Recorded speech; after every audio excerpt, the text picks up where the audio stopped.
Spring has not yet fully sprung for us here on Svalbard. It still very much looks like winter. The days shift between snowfall and sunshine, making this year what feels like the longest winter yet. But while the ground may be covered in snow, we're definitely noticing how spring is just around the corner. Days are warmer and the birds are returning for a long summer in the Arctic. Soon the island will be teeming with wildlife. The midnight sun is slowly thawing our frozen world. And speaking of the midnight sun, it is bright and tiring. If you think polar night is difficult, you should get a taste of the midnight sun. It's so beautiful, but for me, it's quite hard on the body and mind. It is so much more difficult to try to wind down when the sunlight tricks your body into thinking that it's go time at all times. It also happens so fast. The first sunrise after polar night is on the 15th of February. The sun then shines on the village for the first time in the beginning of March. And just about 1 month later, we have midnight sun, which means that we have around 2.5 months per year with regular day and night. How wild is that?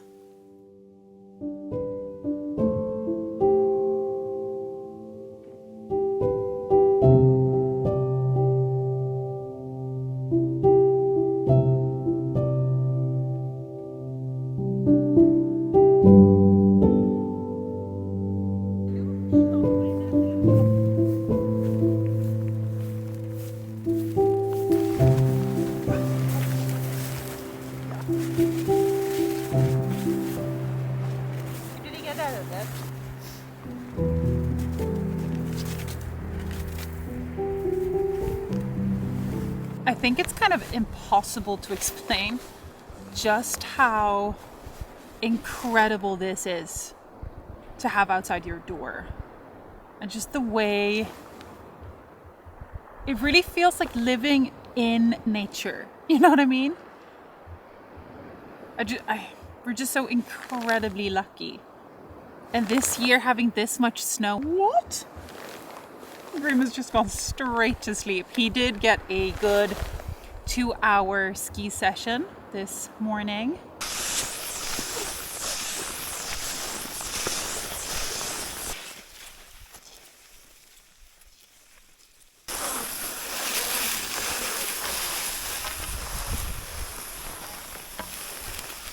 And then he got to run as well after that. Yeah, come here.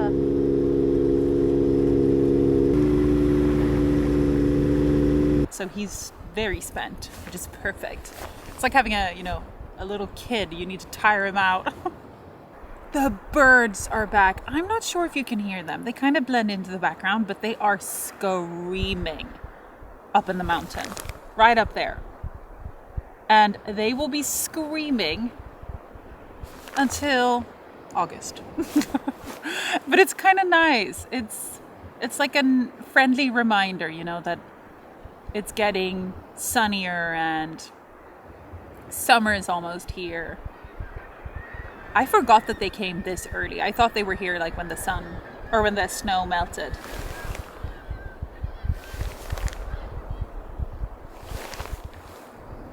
It's also really nice because since polar night and winter is very barren, there's like only reindeer and foxes and polar bears and walruses around, or barely even walruses. Now it's like everybody's coming back, to populate the island, and it becomes a little bit more kind of like crazy for a while in our terms, which means that we're going to have ducks walking around outside. We're going to have ptarmigans, so many cute birds. I absolutely love winter on Svalbard. It's a challenging and adventurous time, and one that truly shows off the beauty of this island. We get a few months each year when we can explore on our snowmobiles and venture outside the village limits. Imagine that this is the only time that we have access to all that lies outside of Longyearbyen, with the fjords as an exception. We travel for miles on our snowmobiles to see glaciers, different remote cabins, and to watch the wildlife thrive in the frozen world of the Arctic. This winter, I also got to show my best friend Mikaela my world here on Svalbard. She came and visited me for the first time last summer, but there's something so special about experiencing the winter here. It almost feels like the core season in a way, even though it really isn't. So Mikaela is my best friend. So she didn't visit me for 6 years. Yes. And that's like, it wasn't her fault, or we just never made it It was also like happen. pandemic, and I also had 2 kids. And I had nowhere, didn't live anywhere exactly. proper. So there was a lot of things going on. But then when she came and visited once, she has now been back every 3 months. But Yes. so we've ignited her Svalbard flame, and she, which surprises me, she loves it here. I mean, yes. It's It surprised hard you. not to love. It's hard not to love in one way, but it's also a surprise, yes, because I'm really a city girl for sure. I mean, yes, I'm from the countryside, but I also do love to have all the You like restaurants, amenities. exactly, and everything is really easy to do, and I'm not gonna say like lazy, but I'm quite comfortable. Yeah, I I'm would the say. opposite of that. And you're really the opposite, because you like when it's hard and rough. What I thought was really interesting, now that I've heard Mikaela experience this winter, I want her to kind of give her 2 cents about visiting in winter. Because when she was here during the summer, she absolutely loved it. She could walk straight out. Like, it was a very different experience for you. You kind of made a good point that if you don't really tolerate the cold, you probably won't love this. Yeah, and I also have to say, like, so today we're sitting outside because it's really no wind at all. It's not that cold, so we're also sitting in the sun. So this works, but for maybe like 10-15 minutes, and then we're gonna have to go inside, which means like not gonna really explore in the same like effortless way as you did in the summer. Knowledge of what to wear and how to wear it, in what layers and etc. So it's a lot of things to just do a lot of research about, I would think, to not, because you don't want to go outside and immediately be cold. I said that that was mainly my face, but you really want to have the feeling of that you're dressed for the thing that you're doing, because otherwise it's gonna be miserable. Exactly. So even how beautiful it is, it's not gonna be worth it, because you're gonna be so cold and not be able to do anything. But I mean, yes, the snowy winter season is great, but I truly loved, maybe because it was my first time, I don't know, but going in the summer, because you have everything is a bit more accessible, but also when it comes to the colors of the mountains and the tundra, and it's like orange, yellow, green, and it's just magical colors. I mean, yes, this is also magical. I mean, it's hard to explain, but I think summer is You're a something summer girl. extra. I'm a summer girl, Yeah, yes, you're a but also like summer girl. summer is like not 6 degrees. Yes, it's So not it's- hot in no. any way. You still need a wool, It's a light winter for Proper. people who want to get a good Svalbard experience. But it's a really easy way to experience and explore Svalbard in a really good way, of course. Yeah. So I really do love that. Just a quick little break in the video because NordVPN are back sponsoring another video. And by now you know that it is my favorite VPN to use. So why do you even need a VPN? A VPN is a simple software that was created to protect your online privacy, but it can also be used for many other things. When I'm at home in my cabin, I generally use my VPN to access different content from around the world. And when I'm traveling, I use it to stay safe on the internet. When you're traveling, you're often using public Wi-Fi networks, which is actually not a great idea if you're not using a VPN. It's super easy for hackers on the same network to read your personal data and gather your personal information like passwords and bank information, and that is when NordVPN is ideal. NordVPN hides your IP address or location and also encrypts data like passwords and sensitive information instead of sending it over the web in plain text that any hacker could access. All you have to do is open up the app, and at the click of a button, you are protected. Head to nordvpn.com/Cecilia or use the code Cecilia to get 4 months for free on a 2-year plan. It is all risk-free with NordVPN's 30-day money-back guarantee. Let's head back to the video.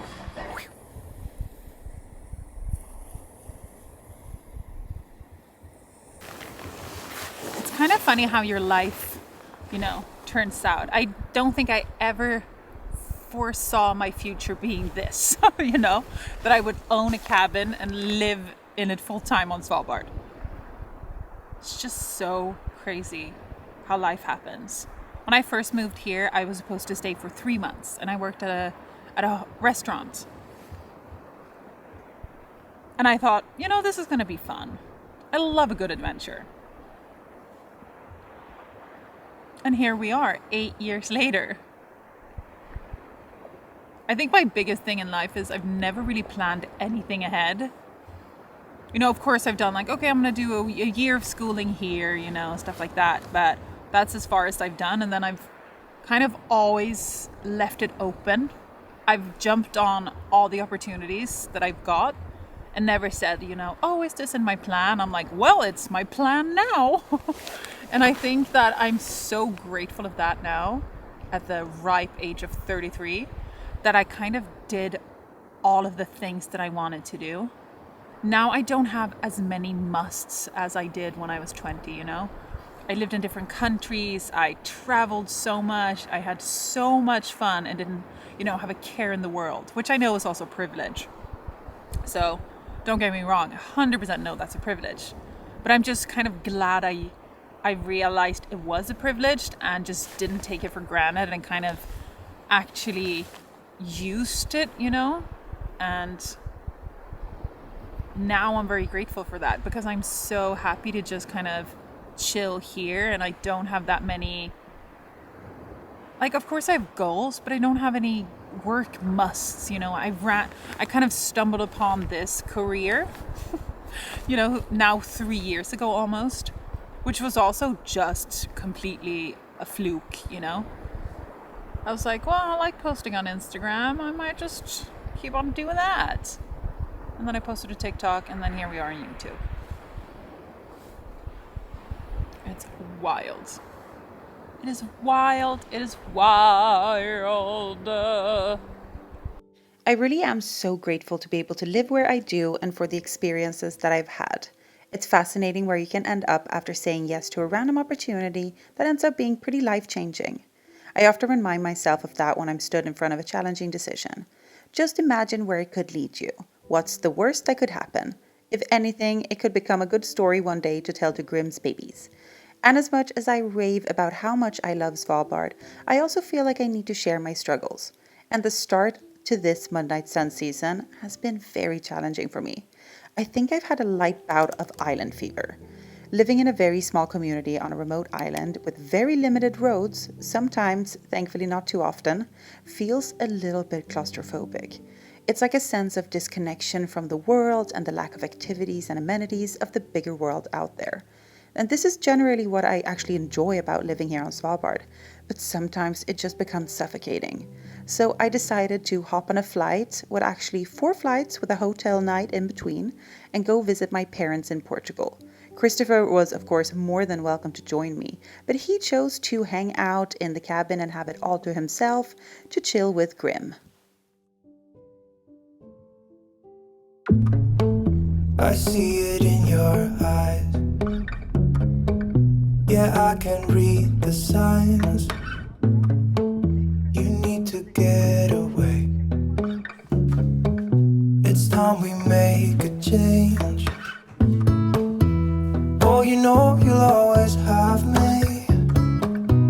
Baby, I will always stay with you. So put your trust in me. We'll work it out.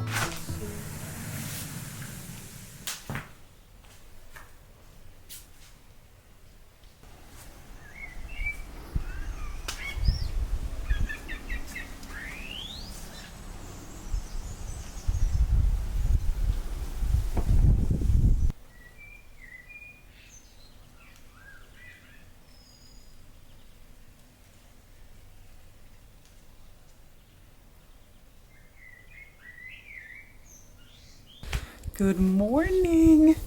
Can you hear the birds? We are in Portugal, and it is just so freaking gorgeous. It is so bright as well. Oh my gosh. Yeah, so I had to travel to the sun for a little bit to get out of the midnight sun. And Christopher was, of course, welcome, but he chose to stay home with Grim because he's like, I would love to have the cabin for myself for 2 weeks. And I was like, you know what? Sounds great. But now I just headed down to visit my parents and hang out and do sports and cycle and, most of all, get out of the midnight sun, because the sun all the time is so tiring. But it's so crazy also because this is such a different kind of sun that it doesn't feel like it's the same world that, that I live in. Does that make any sense?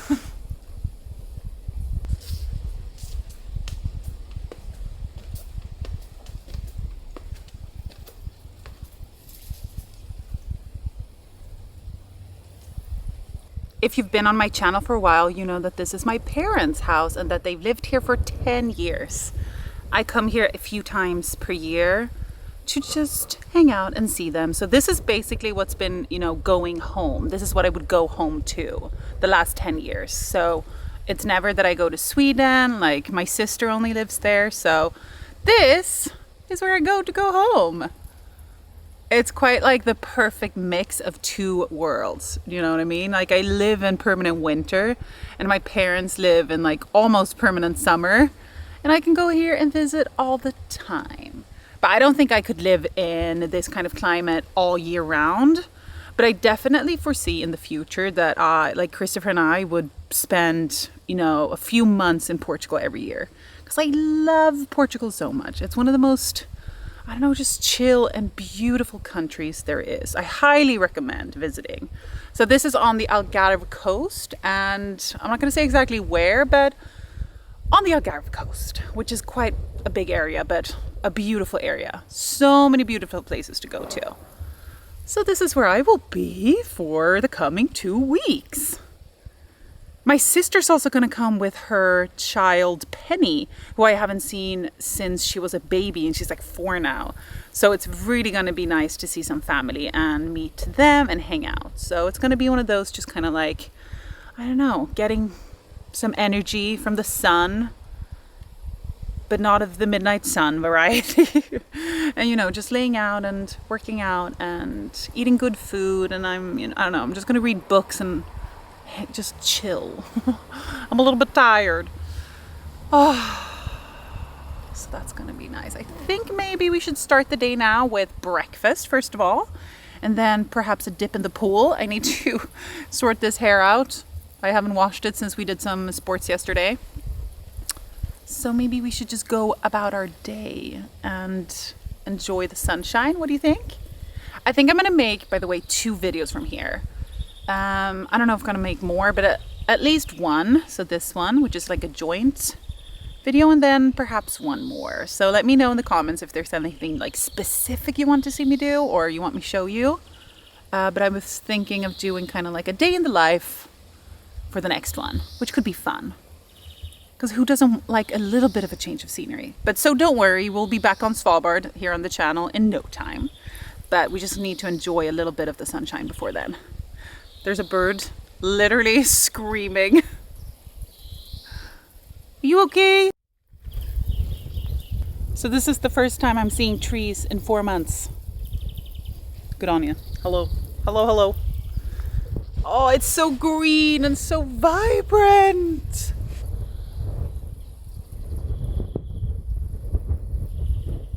Gorgeous.